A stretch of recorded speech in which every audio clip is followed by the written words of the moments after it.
ॐ अज्ञानतिमिरन्धस्य ज्ञानाञ्जनशलाकया चक्षुरुन्मिलितं येन तस्मै श्रीगुरुवे नमः।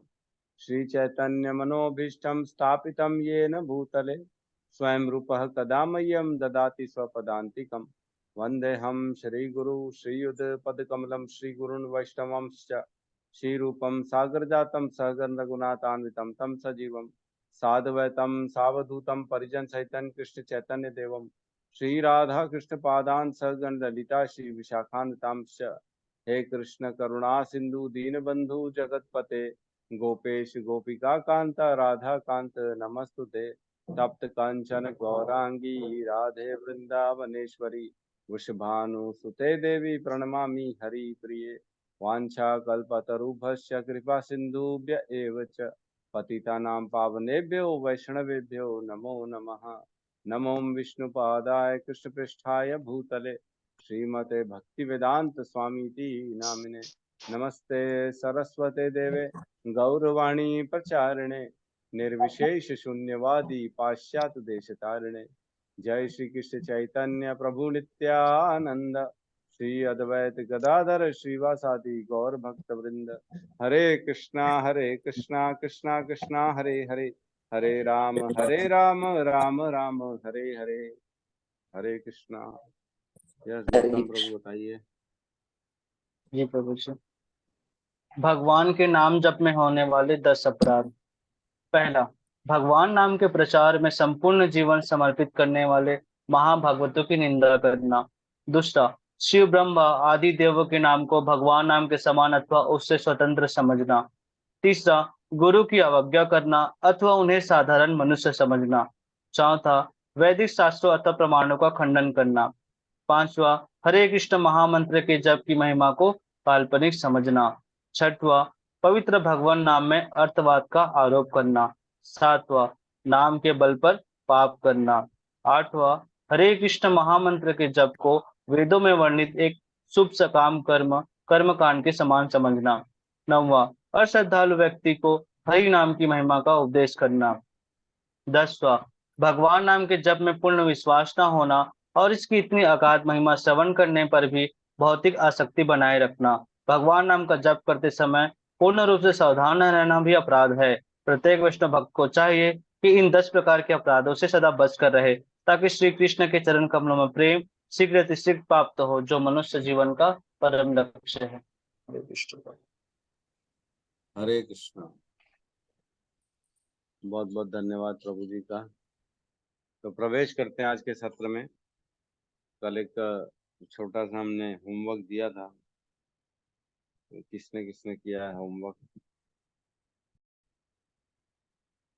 हरे कृष्णा। तो कल एक होमवर्क दिया था जिसका आंसर मैं बता रहा हूँ। 3 जो प्रेरणा देने वाले हैं, ज्ञान, ज्ञेय और ज्ञाता। और संगठक जो वजह होते हैं कर्म की, वो होती है इंद्रियां, कर्म और कर्ता। तो ये एक छोटा सा हमने ऐसी एक एग्जाम्पल दिया एकादशी के ऊपर। बताइए कि एकादशी जो व्रत करते हैं उसमें ज्ञान, ज्ञेय, ज्ञाता कौन है? और कर्ण जो कर इंद्रियां होती हैं और कर्म कर्ता, ये कौन कौन है? तो जो मेरी अंडरस्टैंडिंग है, जो मैं समझ सकता हूँ, वो मैं एक बार बता। सबने अच्छा प्रयास किया, बहुत अच्छा प्रयास किया, सबका लगभग लगभग सही था। थोड़ा थोड़ा डेविएशन हो सकता है, तो मैं बता रहा हूँ। ज्ञान, ज्ञान आएगा कि एकादशी व्रत करते कैसे हैं। ठीक है, ये ज्ञान है, ये हमने सुना हमारे आचार्यों से, हमारे सीनियर से, हमारे जो भी हैं एसोसिएट साधु साधु संघ से हमने सीखा कि एकादशी व्रत कैसे करते हैं। उसमें हमको अन्न नहीं ग्रहण करना है, हमको माला जप ज्यादा से ज्यादा करना है।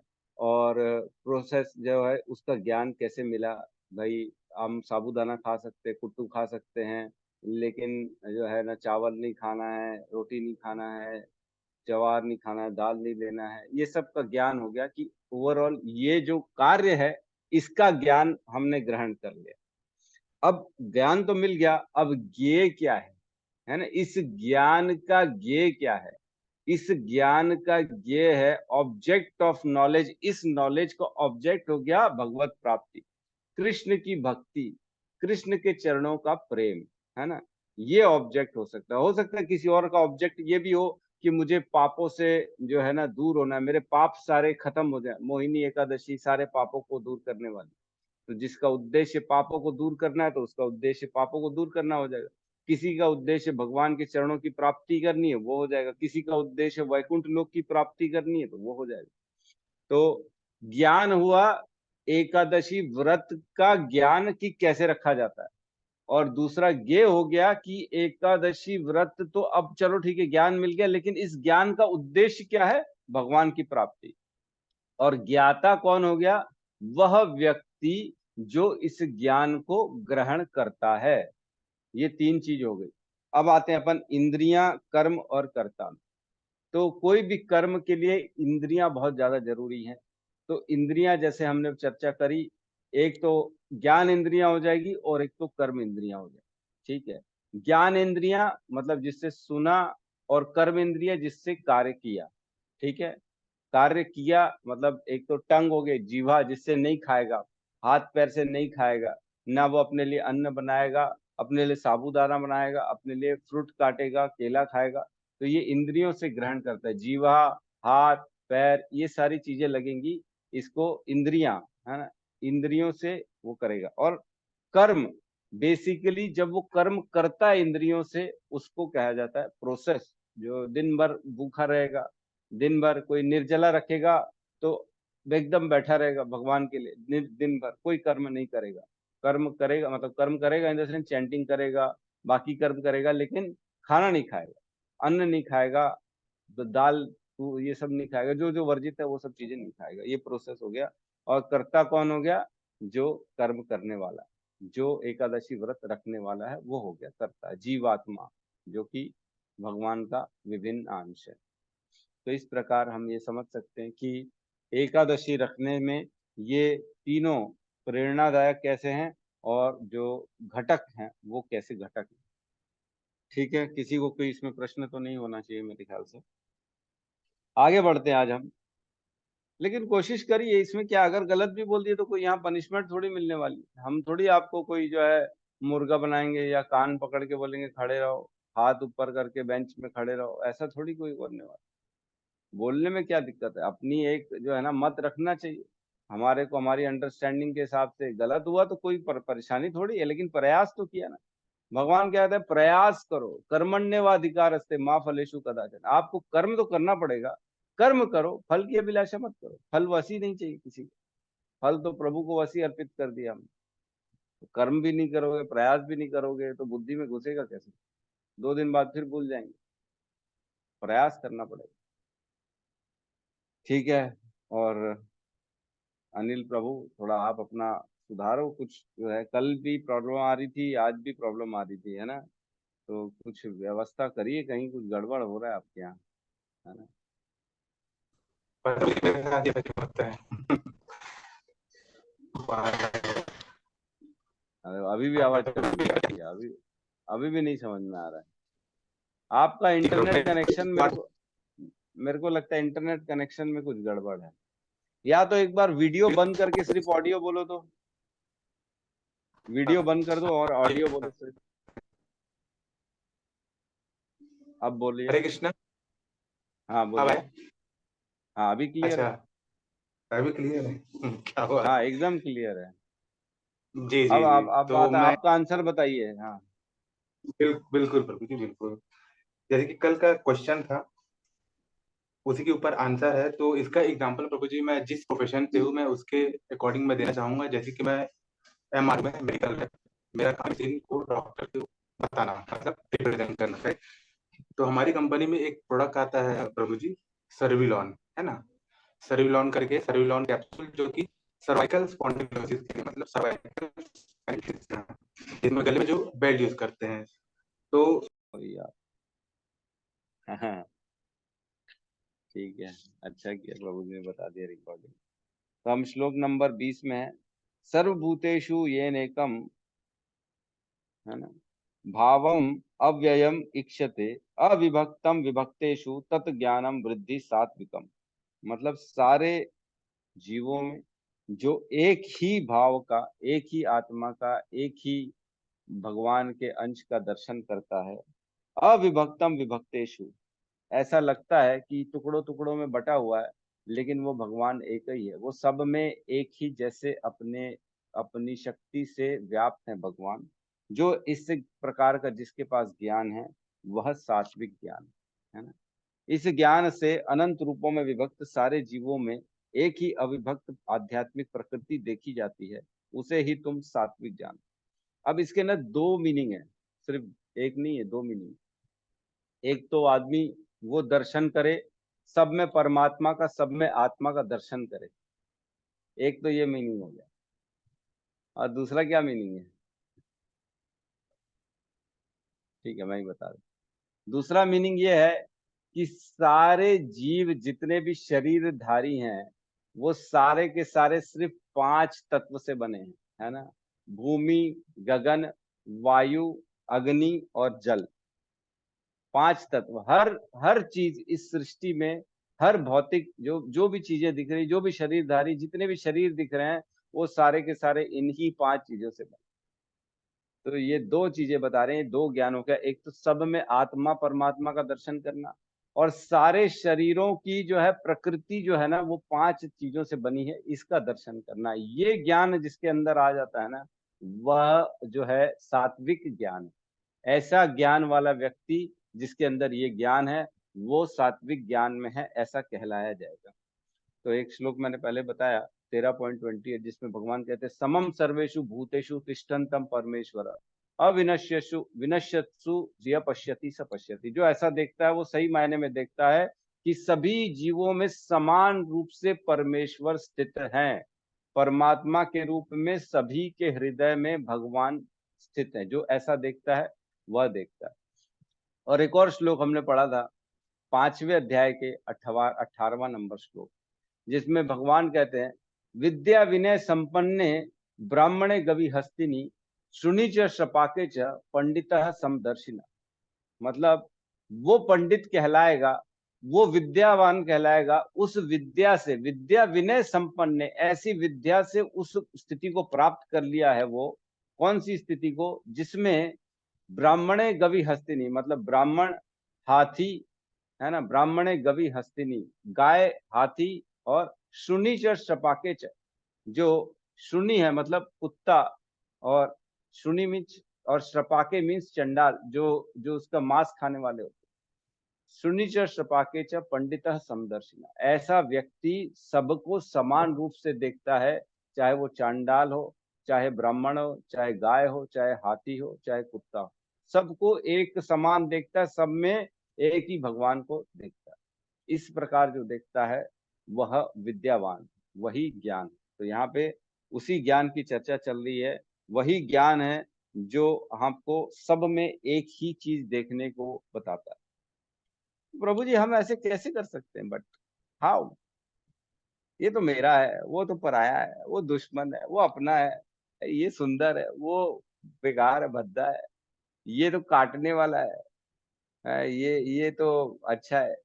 प्यारा प्यारा एक होता है ना वो कुत्ता, एक सफेद कलर का, जिसको लोग गोदी में भी लेके घूमते हैं, पॉमेरियन, पॉमेरियन। बोले ये तो प्यारा है, इसको तो एक बार गोद में लिया जा सकता है, लेकिन वो गंदा एक रोड का कुत्ता थोड़ी गोद में लिया जा सकता। तो यहाँ कह रहे हैं कि व्यवहार सबसे अलग अलग करना है लेकिन देखना समान है। ऐसा नहीं बोल रहे हैं कि जो है आप जैसा व्यवहार अपनों से करते हो वैसा परायों से भी करो, जैसा आपके पुत्र है वैसा सबके साथ व्यवहार करो, ऐसा नहीं। जैसे आपके माता पिता वैसे सबके साथ व्यवहार नहीं करना, लेकिन दर्शन सब में ऐसा ही करना कि ये मेरा और वो पराया, ऐसा नहीं। इसका कर्तव्य मेरे को दिया गया इसलिए मैं इसका कर्तव्य कर रहा हूँ, लेकिन उसका कर्तव्य की जिम्मेदारी मेरे ऊपर नहीं दी है भगवान ने। आज जो हमारे घर के व्यक्ति होते हैं, हमारे घर के जो भी आपके सदस्य होते हैं, उनकी जिम्मेदारी आपको भगवान ने दी है। ये जिम्मेदारी दी है इसलिए आप उनके लिए कर रहे हो, जो जिम्मेदारी है वो कर रहे हो। लेकिन इसका मतलब ये नहीं कि दूसरों के प्रति भी सेम वैसा कर्तव्य करना है, ऐसा नहीं। व्यवहार अलग अलग करना है, लेकिन दर्शन एक करना है ना। थोड़ा सा मुश्किल है ऐसा मुश्किल है, बहुत मुश्किल है।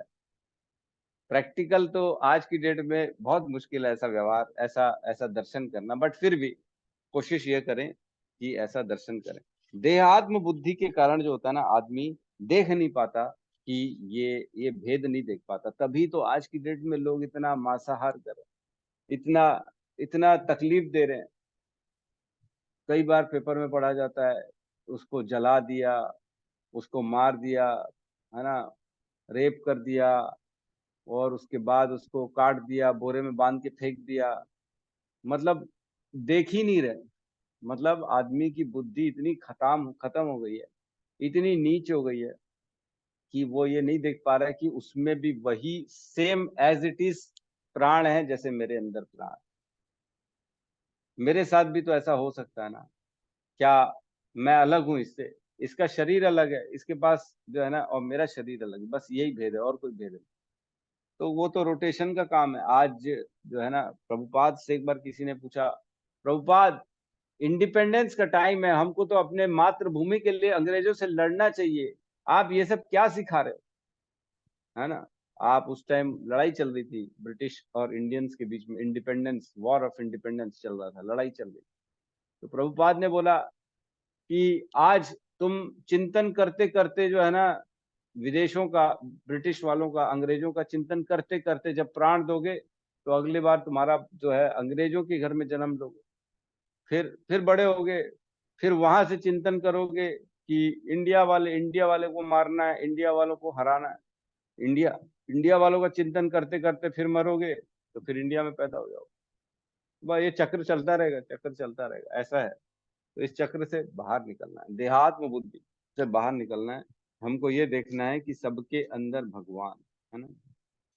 तो एक श्लोक आता है 13.17,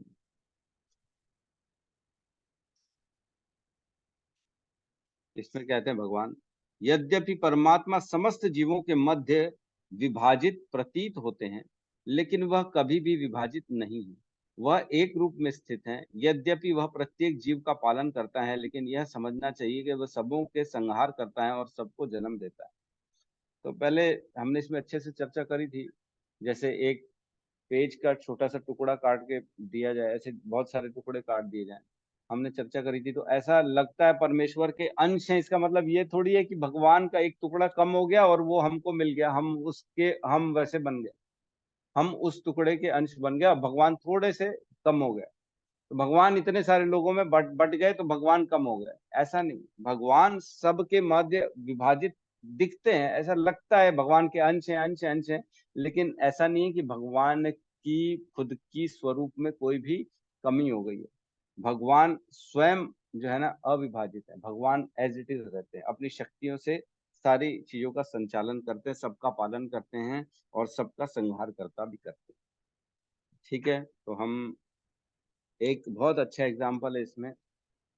जैसे एक घर है, उसमें पंखा भी है, ट्यूबलाइट भी है, एयर कंडीशनर भी है ना, और इंडक्शन आजकल माता जी लोग चला रही हैं, हीटर भी है एक बच्चे के लिए छोटा सा, है ना, और क्या है, बहुत सारी चीजें हैं, मोबाइल चार्जर भी है, और और भी घर की जो जो अप्लायंसेस, मोटर भी है, पानी की मोटर भी है।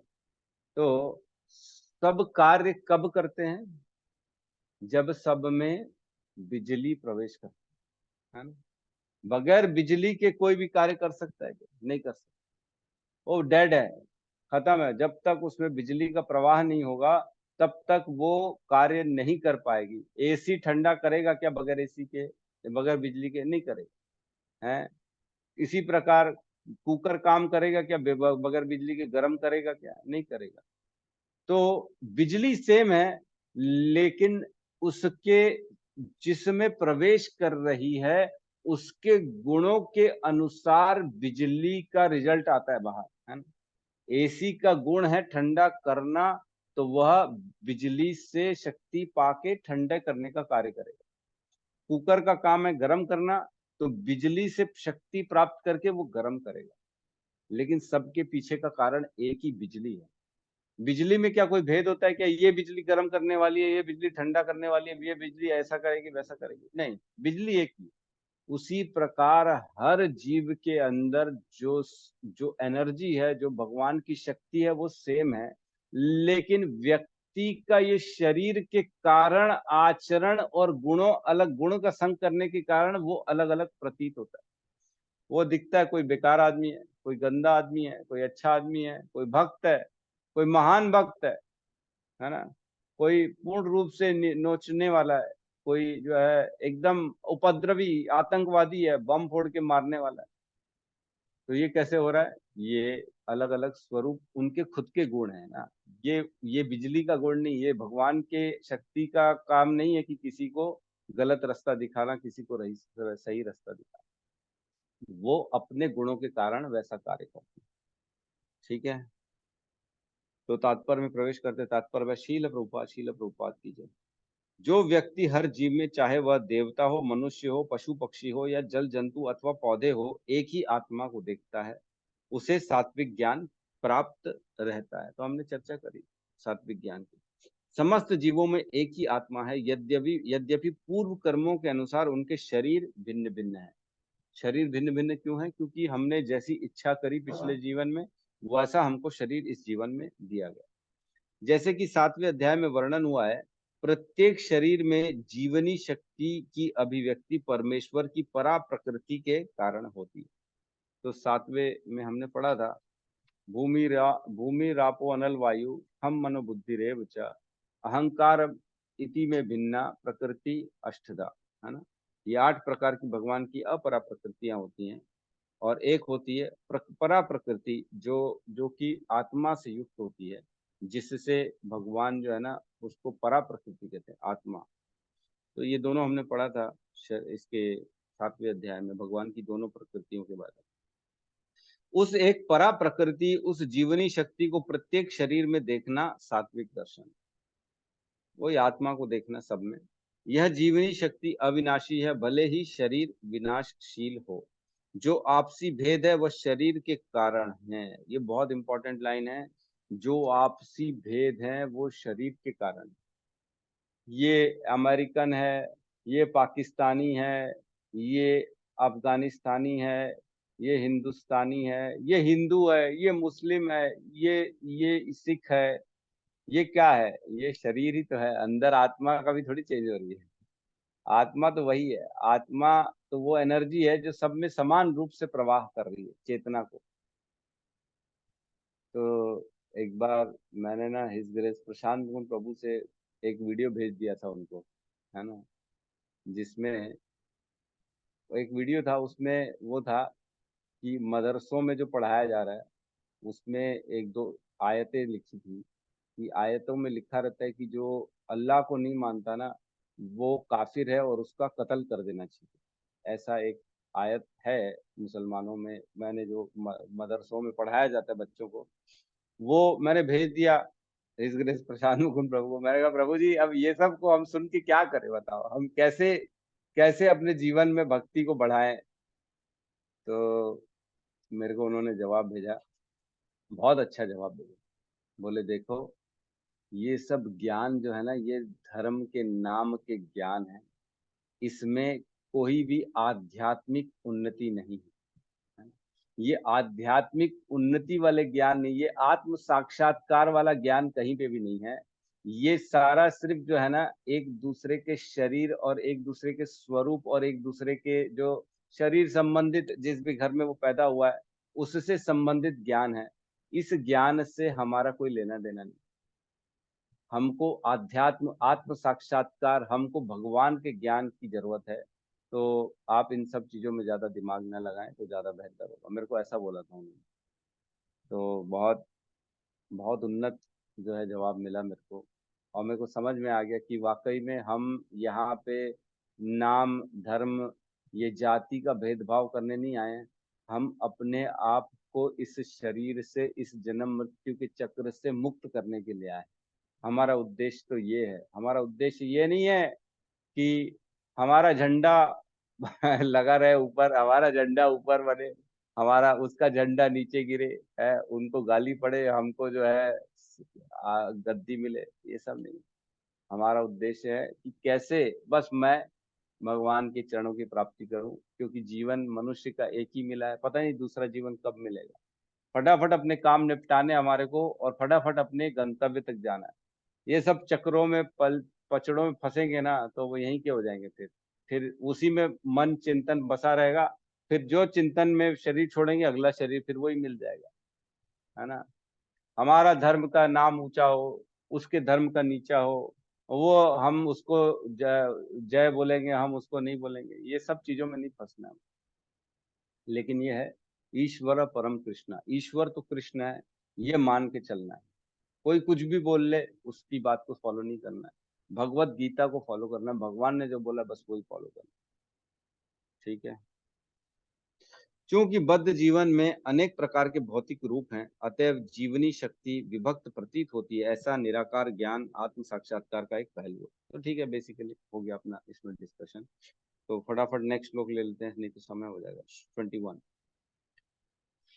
पृथक्त्वेन तु यज्ञानम पृथक्त्वेन तु पृथक्त्वेन तु यज्ञानं यज्ञानं नाना भावन पृथक विधान नानाभावन पृथक्विधान् वेत्ति सर्वेषु भूतेषु वेत्ति वेत्ति सर्वेषु भूतेषु तत्ज्ञानं विद्धि राजसम्।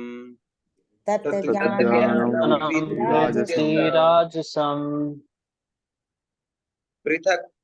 पृथक्त्वेन तु यज्ञानं पृथक्त्वेन तु यज्ञानं नानाभावान् पृथक्विधान् नानाभावन् पृथग्विधान् वेत्ति सर्वेषु भूतेषु वेत्ति सर्वेषु भूतेषु तत्ज्ञानं विद्धि राजसम्। तज्ज्ञानं विद्धि राजसम्। पृथक्त्वेन तु यज्ञानं पृथक्त्वेन तु यज्ञानं नानाभावन् पृथग्विधान् नानाभावान् पृथक्विधान् वेत्ति सर्वेषु भूतेषु वेत्ति सर्वेषु भूतेषु तज्ज्ञानं विद्धि राजसम्। तज्ज्ञानं विद्धि राजसम्। अनुवाद। जिस ज्ञान से कोई मनुष्य विभिन्न शरीरों में भिन्न भिन्न प्रकार का जीव देखता है, उसे तुम राजसी जानो। बहुत इंपॉर्टेंट है, क्योंकि 99%, 99 नहीं, कम से कम 50-60% तो ऐसे ही पाए जाते हैं। ठीक है। पृथक त्वेन तु यद ज्ञानम, पृथक त्वेन मीन्स विभिन्न विभिन्न प्रकार के विभाजन करने वाला, जो डिफरेंशिएट करने वाला जो है, ऐसा ज्ञान जो भेद पैदा करे। ये गोरा, ये काला, ये ऊंचा, ये मोटा, ये बड़ा, ये छोटा, ये पृथक तेन तु यद ज्ञानम, ऐसा ज्ञान जो इस प्रकार का ज्ञान प्रदान करता है। नाना भावन पृथक विधान, नाना भावन मीन्स अलग अलग प्रकार के अनेक चीजों में डिवीजन करता है ना, अनेक स्वरूपों को देख के, अनेक जो है मतलब अवस्थाओं को देख के जो ये ज्ञान भेद पैदा कर देता है ना। नाना भावन, स्त्री है, बड़ी सुंदर स्त्री है ना, एक बुढ़ी मतलब बहुत उम्र हो गई, वृद्ध है ना, या वो बड़ा आदमी है, उसके पास देखो बड़ी गाड़ी है, छोटा आदमी है। इस तरह का जो है ना, ये ज्ञान जो पैदा कर दे। अरे डिग्री हो जाएगी तो तुम्हारी तो बहुत बढ़ जाओगे, तुम डिग्री होल्डर हो, ये ज्ञान, मतलब किसी भी ज्ञान से भेद पैदा करे। ये ऊंचा नीचा, मेरा तेरा, अपना पराया, जानवर पशु पक्षी, जो भी भेद पैदा करने वाले ज्ञान है, वह नाना भावम पृथक विधान, विभिन्न विभिन्न प्रकार के वेत्ति जानता है। सर्वेषु भूतेषु तद ज्ञानम वृद्धि राजसम, समस्त जीवों में जो ऐसा भेद पैदा करता है, उस ज्ञान को तुम राजसी ज्ञान समझो। तो बेसिकली राजसी ज्ञान जो होता है ना, शारीरिक ज्ञान, स्वरूप का ज्ञान, बेसिकली शरीर किसका कैसा है, कौन सी अवस्था में है। जैसे कोई बड़ी गाड़ी में बैठा है, तो अंदर उसके अंदर ऑटोमेटिकली ना एक भाव आ जाता है कि मैं श्रेष्ठ हूँ, मेरे पास बड़ी गाड़ी है। तो क्या गाड़ी के अंदर बैठने से किसी की श्रेष्ठता डिसाइड कर सकते हैं क्या? सपोज करो कोई रोड में पैदल चल रहा है और किसी के पास मर्सिडीज गाड़ी है और वो मर्सिडीज गाड़ी में जा रहा है, ड्राइवर चला रहा है आराम से, पीछे एसी में बैठा हुआ है ना, और वो ऐसा खिड़की खोल के देखता है कोई पैदल बाहर बुक डिस्ट्रीब्यूशन कर रहा है और अंदर जो बैठा है वो व्यक्ति कोई नेता है, ठीक है, मर्सिडीज के अंदर का नेता बैठा हुआ है और सबको ऐसा नमस्कार करता है और रात को दारू की पार्टी करता है, नॉनवेज खाता है ना, और कुर्सी के लिए अनेक अनेक गंदे काम करता है। अभी कुछ दिन पहले ही दिल्ली के सीएम के ऑफिस में मारपीट हो गई वीडियो वायरल हो गया, गाली दे रहे एक दूसरे, गद्दी गद्दी गाली मैं सुन के वैसे ही देखा कल, हैरान हो गया। वो सीएम का एकदम कोई सचिव वचिव है शायद, केजरीवाल के, उन लोग लड़ाई किए, पूरा वीडियो आ गया, बाल वाल नोच रहे एक दूसरे की औरतें मिलके। अब वो सोचो कौन है, सीएम ऑफिस की बात चल रही है जहां पे आम आदमी प्रवेश भी नहीं कर सकता, ऐसे व्यक्तियों की बात चल रही है। तो क्या किसी की स्थिति, जो कार है या सीएम ऑफिस के अंदर बैठा व्यक्ति, उसकी उस स्थिति डिसाइड करती है कि ये श्रेष्ठ है कि ये बेकार है? नहीं, ये मापदंड नहीं होना चाहिए कि किसी की श्रेष्ठता डिसाइड करेगी उसकी कार, उसके कपड़े, उसका मोबाइल, उसका ऑफिस, उसका घर, ये सब, उसके जूते, ये सब डिसाइड नहीं करते। उसकी श्रेष्ठता डिसाइड तो कुछ और ही कर, उसके अंदर क्या चल रहा है, वो कितना ज्ञानी है। तो लेकिन ऐसा ज्ञान जो ये भेद पैदा करता है, इस ज्ञान को राजसी ज्ञान। तो एक पिक्चर आई थी पहले, थ्री इडियट, सबने देखी होगी मेरे ख्याल से, मैंने भी देखी थी। उसमें एक वो था जो रेट बताता था हर चीज का, है ना। वो आमिर खान जाता है, बोले रुको इसका मैं तुमको जूते का रेट बताता हूँ, तो जाके चटनी गिरा देता है उसके जूते में। तो वो चिल्लाता है, अरे तुमने मेरे 2,500 के जूतों को भी क्या कर दिया, गंदा कर दिया, तुमको मालूम भी है मैं ये कहाँ से खरीद के आया। अब जूता तो जूता है, उसमें 2,500 का हो या 2,000 का हो या 1,500 का हो, तो ये सब बताने की क्या जरूरत कि ये इतना ऊंचा जूता मैंने यहाँ से खरीद लिया, मैं इस ब्रांड का पहना हूँ, मैं उस ब्रांड का पहना हूँ, मेरे पास तो ये घड़ी है, मेरे पास तो आईफोन है। ये सब चीजें जो है ना भेद पैदा करती है, ये राजसी ज्ञान, ये ज्ञान से ऊपर उठना चाहिए, है ना। बीच में मैंने पढ़ा था, एप्पल का पता नहीं किसका सीईओ था, उसका कहना था कि जब मैं पहले गरीब था तब भी मैं आता जाता था, लेकिन छोटी गाड़ी में आता जाता था, लेकिन अब जब मैं पैसे वाला हो गया हूँ तब भी आता जाता हूँ, लेकिन बड़ी गाड़ी में आता हूँ। लेकिन बोले दोनों में अंतर कुछ नहीं है, उसमें भी अपने गंतव्य तक जाता था, इसमें भी अपने गंतव्य तक जाता हूँ, भेद कुछ भी नहीं। इतने वर्षों में मैंने ये ज्ञान प्राप्त किया कि पैसे और गाड़ी से आदमी के जीवन में परिवर्तन नहीं आता। वो मैंने अच्छा पढ़ा था, बहुत सही बोला था उसने, कि जो लोग कहते हैं ये गाड़ी, वो गाड़ी, ये घड़ी, ये मोबाइल, ये ऐसा वैसा, इससे कुछ फर्क नहीं पड़ता।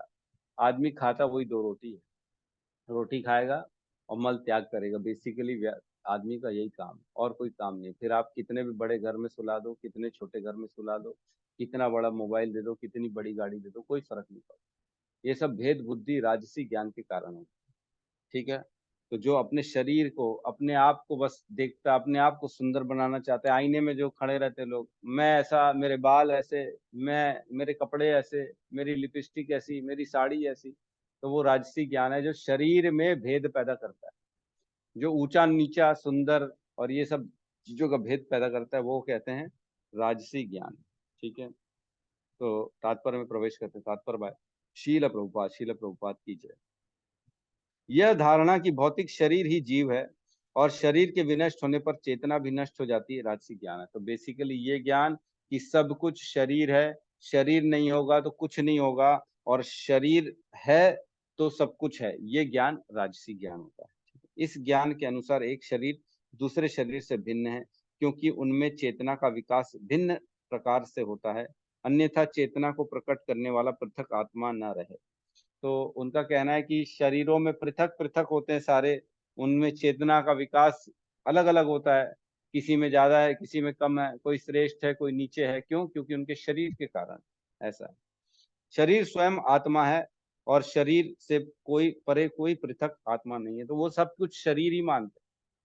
उनका अगर उनसे प्रश्न पूछे ना कि मैं एक शरीर हूं और मेरे अंदर आत्मा रहती है, ये सही है कि मैं एक आत्मा हूं और एक शरीर के अंदर रहता हूं? दो प्रश्न हो गए। पहला, मैं एक शरीर हूं, मेरे अंदर आत्मा रहती है। और दूसरा प्रश्न है, मैं एक आत्मा हूं और एक शरीर के अंदर रहता हूं। तो दोनों में आंसर क्या देंगे वो आप जानते ही है ना। उनके लिए सब कुछ शरीर है। मैं एक शरीर हूं और मेरे अंदर आत्मा रहती है, ऐसा। इस ज्ञान के अनुसार चेतना अस्थाई है।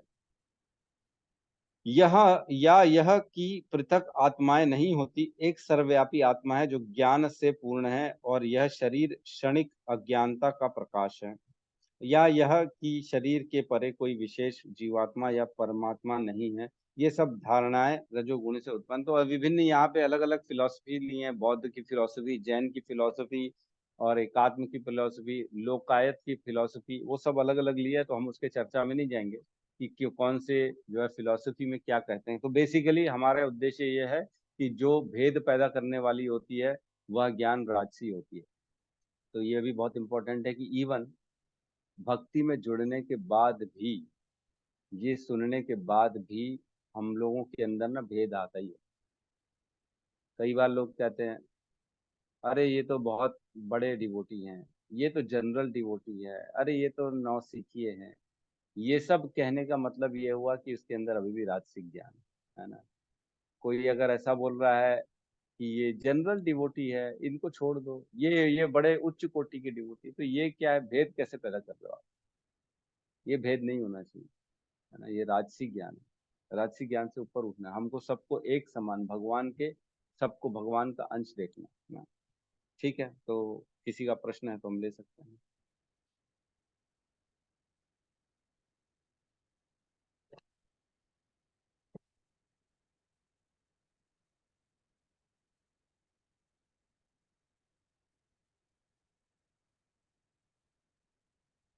यस रघुनाथ दास जी, पूछिए। हरे कृष्ण जी, दंडवत प्रणाम जी। प्रणाम प्रभु जी। प्रभु जी, जैसे कि आप बता रहे थे कि सभी जीवों को समान भाव से देखना, मतलब हम्म। दर्शन समान करना है और व्यवहार हम्म। सबसे अलग अलग रखना है। तो प्रभु जी हम्म। वो कैसे मतलब हो पाएगा? मतलब थोड़ा सा वही जानना था कि दर्शन करें और व्यवहार अलग अलग रखें, ये कैसे मतलब। अब देखो, जैसे हिज ग्रेस तमाल कृष्ण प्रभु जी हैं और हमारे श्री राम प्रभु हैं। इन दोनों को समान देखना है, दोनों में समान रूप से आत्मा स्थित है, ये देखना है। लेकिन व्यवहार तो समान नहीं कर सकते ना। उनको तो दंडवत प्रणाम करना पड़ेगा ना। हिज ग्रेस तमाल कृष्ण प्रभु जी के सामने तो आपको दंडवत प्रणाम करना है। इनसे आप आलिंगन कर सकते हो, जाके श्री राम प्रभु के कंधे में हाथ रख सकते हो। अरे आप और हम दोनों सेम गॉड ब्रदर्स, दोनों एक ही गुरु के शिष्य हैं, दोनों के स्पिरिचुअल मास्टर एक ही हैं। तो आपके साथ और उनके साथ भेद नहीं कर सकते। जैसे महाराज जी हैं हिज होलीनेस सिद्धार्थ स्वामी महाराज, उनके जाके गले में तो हाथ नहीं रख सकते आप? रख सकते हो? समान व्यवहार कर सकते हो क्या? नहीं कर सकते। लेकिन दृष्टि समान करनी है। नहीं हो ऐसा नहीं है कि उनमें और श्री राम प्रभु में, दोनों में कुछ भिन्नता है। दोनों में समान रूप से आत्मा स्थित है, परमात्मा स्थित है, दोनों में समान रूप से। लेकिन व्यवहार अलग अलग करना है। ऐसा नहीं है कि आप अपने पिताजी के साथ और अपने पुत्र के साथ समान व्यवहार करोगे, ऐसा नहीं कर सकते। आपको भेद करना पड़ेगा व्यवहार का। कुत्ते को देखोगे तो भी दर्शन करना है आत्मा का, है ना। और किसी अपने मित्र को देखोगे तो भी दर्शन करना है आत्मा का। लेकिन दोनों के साथ समान व्यवहार नहीं कर सकते। दोस्त के साथ आलिंगन कर सकते हैं, रोड के कुत्ते के साथ आलिंगन नहीं कर सकते। आप रोड में रुक के उसको क्या गले लगाओगे? नहीं लगाओगे। हमको भेद करना पड़ेगा, व्यवहार अलग अलग करना है, लेकिन दर्शन समान करना। ठीक है प्रभु। जी जी प्रभु जी। हरे कृष्ण। हरे कृष्ण। हाँ, हरे कृष्ण प्रभु, धन्यवाद प्रभु। प्रभु जी, इसमें हमने भाव यही रखना है ना, जैसे कि हमने शायद पहले भी पढ़ा है कि ये जब जैसे जो भी है, जैसे कोई इंसान बुरा है या वो भी है, तो प्रकृति के गुणों के संग में आके ऐसा व्यवहार करता है। तो हमको यही देखना है कि मतलब वो प्रकृति के संग में आके, वो गुणों के प्रभाव में आके वो गलत कार्य कर रहा है। बाकी अंदर जो उनके अंदर जो आत्मा है वो तो एकदम प्रॉपर सही है। तो हमको इस भाव से देखना है बिल्कुल। कि जो आत्मा है वो एकदम प्योर है। बस वो ये है कि वो प्रकृति के गुण के संसर्ग में आके वो अकर्म, मतलब बुरा काम या जो भी काम ऐसा है वो गलत कर रहा है।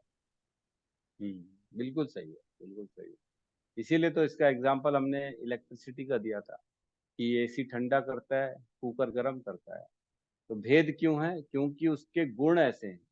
तो कोई व्यक्ति अगर आपके साथ अच्छा व्यवहार कर रहा है तो उसके गुण ऐसे हैं, कोई व्यक्ति गंदा व्यवहार कर रहा है तो उसके गुण ऐसे हैं। तो गुण के कारण जो है ना, आत्मा में कोई भिन्नता नहीं आती या परमात्मा में नहीं होती। लेकिन वो शरीर के गुण हैं, वो मन बुद्धि अहंकार के कारण उस जो शरीर से कार्य कर रहा है उसके कारण चेतना, उसकी जो संस्कार ऐसे डेवलप हो गए, इसलिए ऐसे वो बिहेव कर रहा है। लेकिन सही रास्ता मिलने पे, सही मार्गदर्शन मिलने पे ये भी ठीक हो सकता है। ऐसा व्यवहार, ऐसा सोचना चाहिए, ऐसी दृष्टि डालनी चाहिए, है ना।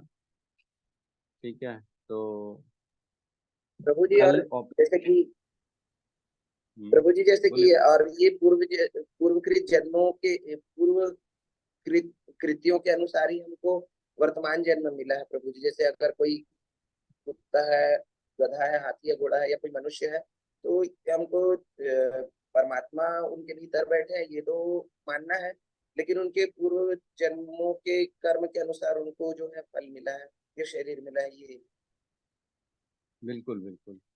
आज जो जिसको हम कुत्ता बोल रहे हैं, वो हो सकता है पिछले जन्म में हमसे बड़ा आदमी रहा हो, हम उसके यहाँ काम करते रहे हो, हम उसके यहाँ नौकरी करते रहे, ये भी हो सकता है ना।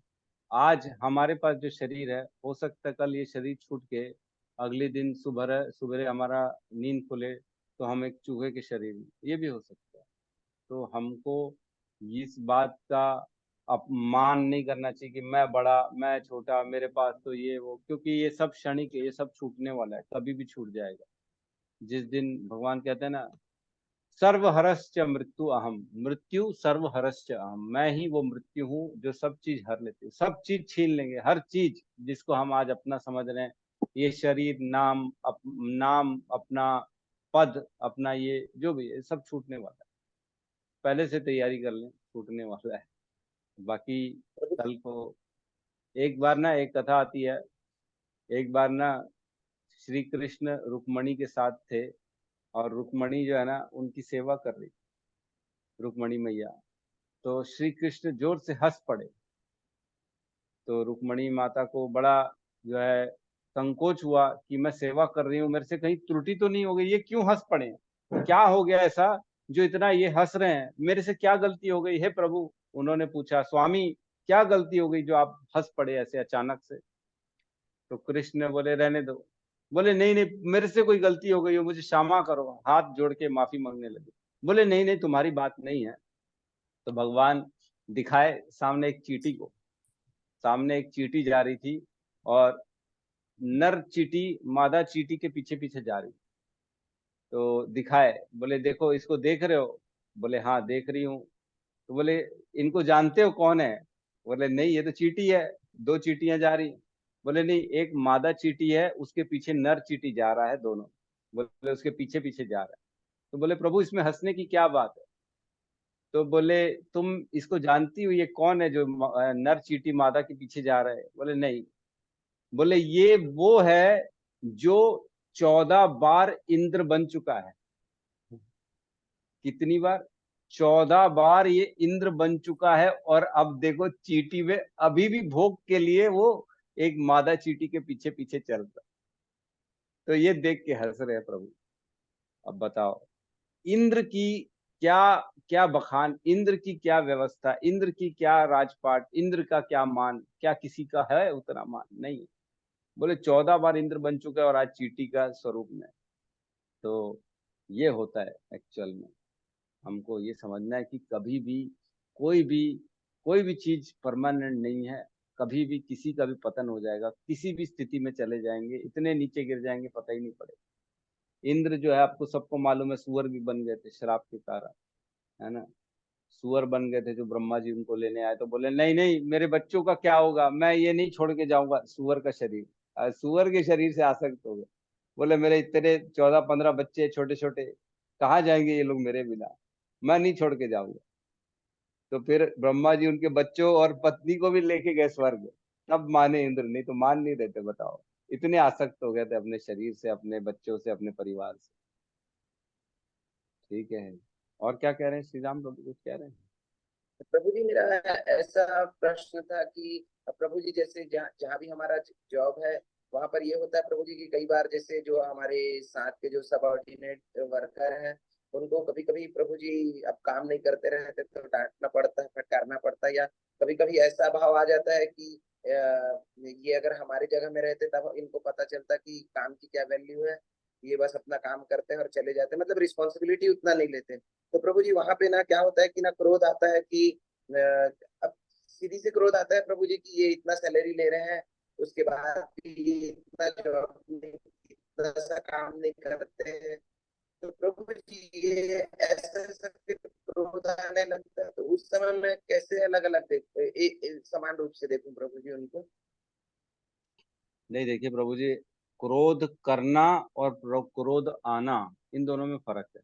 सबसे पहली बात, हमको क्रोध करना अलाउड है, हम कर सकते हैं। किसी को सुधारना है तो उनको डांटना पड़ेगा, उसको थोड़ा सा आंख दिखानी पड़ेगी, उसको थोड़ा ऐसे इशारा करना पड़ेगा, मार पड़ेगी तेरे को, सुधारना है ना। आपको अपने जूनियर ऑफिस में दिख रहा है लोग गलत कर रहे हैं, समय का अपव्यय कर रहे हैं, काम नहीं कर रहे, जिम्मेदारी नहीं ले रहे हैं, तो उनको डांटिए, आप बिल्कुल स्ट्रिक्ट रहिए। लेकिन क्रोध आना ठीक नहीं है। क्रोध आए जा रहे, अंदर से जले जा रहे, मैं तो काम कर रहा हूँ, ये लोग काम नहीं कर रहे, ये नहीं करना है हमको। जलन नहीं पैदा करनी, ठीक है। आपके ऊपर जिम्मेदारी नहीं कर रहा है ना, हम उसको सिखाते हैं, समझाते हैं, शांत भाव से अपने आप को क्रोध दिखाते हुए उनको डांटना है। लेकिन अंदर ही अंदर क्रोध आ रहा है, जल रहे हैं, परेशान हो रहे हैं, ये नहीं करना है। अब वो ठीक है, जिसकी जो परिस्थिति वैसी परिस्थिति में रहेगा। अब उसको अपने काम की जिम्मेदारी नहीं है तो फिर काम भी एक दिन उसकी जिम्मेदारी नहीं संभालेगा। देखो ये क्लियर है, आज हम जिसकी वैल्यू करेंगे ना, वो चीज हमारी वैल्यू करती है। ये व्यवहार जो है सिर्फ मनुष्यों में नहीं है, ये हर वस्तु के लिए है। आज अगर किसी टेबल चेयर के लिए भी आप उसको केयर करेंगे तो वो टेबल चेयर भी आपके साथ लंबा चलेगा और आपका साथ निभाएगा, है ना। इसका मतलब ये नहीं है कि कोई वस्तु है, निर्जीव है, तो उसकी वैल्यू नहीं कर। इवन हर चीज के साथ ये एप्लीकेबल है, हर चीज के साथ। माताएं घर को संभालती हैं, एकदम घर को साफ सुथरा रखती हैं, तो वो घर लंबा चलता है। जो घर को साफ सुथरा नहीं रखता, जो घर को नहीं ध्यान देता, वो घर जल्दी टूट जाता है, उसमें जल्दी जल्दी देखते हैं परेशानी आ जाती है। तो हर वस्तु आपके प्रेम और आपकी जो भावनाओं को ग्रहण करके आपको रेसिप्रोकेट करता है, हर वस्तु। मोबाइल का ध्यान रखेंगे तो मोबाइल लंबा चलेगा, आपका साथ लंबा देगा। लेकिन मोबाइल का ध्यान नहीं देंगे तो मोबाइल भी आपका साथ जल्दी छोड़ देगा, बोले ये मेरा वैल्यू नहीं करता, छोड़ो इसको। तो आप छोड़ दीजिए। अगर वो काम की वैल्यू नहीं कर रहे हैं तो एक दिन काम भी उनकी वैल्यू नहीं करेगा और काम भी उनको छोड़ देगा जल्दी। काम अपने आप से हटा देगा उनको, अपनी सेवा से उनको हटा देगा। ठीक है, लेकिन आपकी जिम्मेदारी है, आप सीनियर हो तो आप उनको समझाओ, क्रोध करो और समझाओ। लेकिन व्यवहार दर्शन समान करना है कि ये मंद बुद्धि है, ये राजसी ज्ञान में है, ये रजोगुण में है इसलिए समझ नहीं पा रहा है, ये तमोगुण में इसलिए समझ में नहीं आ रहा है इसको, ये हम समझ सकते हैं, हम देख सकते हैं। यही तो भगवत गीता का साइंस है कि हमको ये बुद्धि मिल गई है कि हम समझ रहे हैं कोई कैसा व्यवहार क्यों कर रहा है। कोई ऐसा बेवकूफ वाला व्यवहार कर रहा है, कोई पागल टाइप का व्यवहार कर रहा है, कोई एकदम ज्ञानी वाला व्यवहार कर रहा है, क्यों कर रहा है? क्योंकि हम समझ रहे, देख पा रहे भगवत गीता के आंखों से कि ये ऐसा क्यों हो रहा है। क्योंकि उसका गुण है, जैसे एसी का गुण है ठंडा करना, कुकर का गुण है गर्म करना, लेकिन बिजली दोनों में समान है। तो किसी व्यक्ति का गुण है कि वो गलत काम करेगा, किसी व्यक्ति का गुण है कि अच्छे काम करेगा। तो आप क्रोध करिए, समझाइए, डांटिए, कोई दिक्कत नहीं है, बिल्कुल। बाकी नहीं करेगा तो आप क्या कर सकते हो, छोड़ दीजिए।